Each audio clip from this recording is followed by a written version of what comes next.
Alors, nous allons continuer de parler des puissances. On a vu la définition pour les puissances négatives. Pour tout nombre entier n, tout nombre a non nul, on écrit a puissance moins n égale 1 sur a puissance n. On a vu aussi des choses sur les puissances de 10, puissance positive de 10.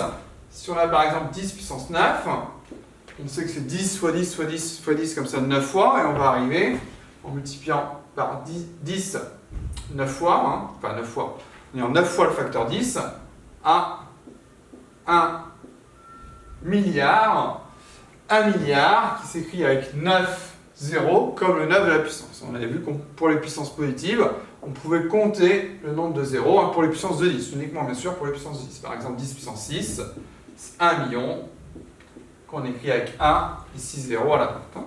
On avait vu aussi que 10 puissance 3, c'était 1000. Donc 1 avec 3 zéros. De la même manière, 10 puissance 2 c'est 100. 10 puissance 1 c'est 10, le nombre lui-même. 10 puissance 0 c'est 1. Alors 10 puissance moins 1. 10 puissance moins 1 c'est donc l'inverse de 10. L'inverse de 10 c'est-à-dire 1 dixième, donc 10 puissance moins 1.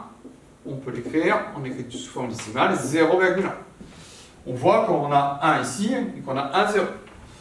10 puissance moins 2, d'après la définition, c'est 1 sur 10 puissance 2, c'est-à-dire 1 centième. 1 centième, on peut écrire ça sous forme décimale, 0,01. Donc on a 2 zéros. De la même manière, 10 puissance moins 3, c'est 1 sur 10 puissance 3, c'est-à-dire 1 millième. Donc 0,001. On retrouve les 3 zéros. Donc on va avoir la même chose pour la même propriété qu'on avait pour les puissances positives, pour les puissances négatives également. On va pouvoir compter le nombre de zéros, à nouveau uniquement pour les puissances de 10, ça ne fonctionne pas pour les autres nombres. Donc pour les puissances de 10, on va pouvoir compter les zéros, 10 puissance moins 1, il va donc y avoir 1 zéro, 10 puissance moins 2, 2 zéros, 3 zéros, en incluant à chaque fois le zéro avant la virgule. Ce qui veut dire que par exemple, 10 puissance moins 6, ça va être 0,0000001, j'ai 3, 6 zéros. 10 puissance moins 9, 0,0000000. Alors je suis 1, 2, 3, 4, 5, 6, 7, 8, 9. Je vérifie, 3, 6, 9. 10 puissance moins 9, c'est ce nombre-là, sous forme décimale. Quelques petits mots de vocabulaire. On sait que 1 millimètre, c'est 0,001 mètre, c'est 1 millième de mètre, donc on pourrait écrire qu'un millimètre, c'est 10 puissance moins 3 mètres. De la même manière, il existe des mots pour 10 puissance moins 6 et 10 puissance moins 9.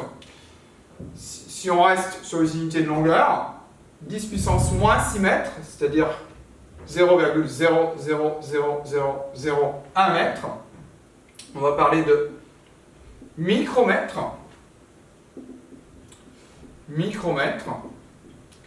Quand on va avoir 10 puissance moins 6, ce serait pareil pour d'autres unités que les unités de longueur. Utiliser le préfixe micro. Et si on a 10 puissance moins 9, donc souvent en décimale ce nombre-là, on va parler de nanomètre. Donc quand c'est 1 milliard de fois plus petit. Là, 1 million de fois, là, 1 milliard de fois plus petit.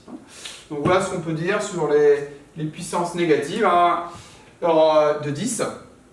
On avait vu que les puissances positives de 10 permettaient notamment d'écrire des très grands nombres. Par exemple en astronomie, les puissances négatives 10 nous permettent d'écrire, elles, des tout petits nombres. Par exemple pour les distances dans les molécules, les atomes. Voilà.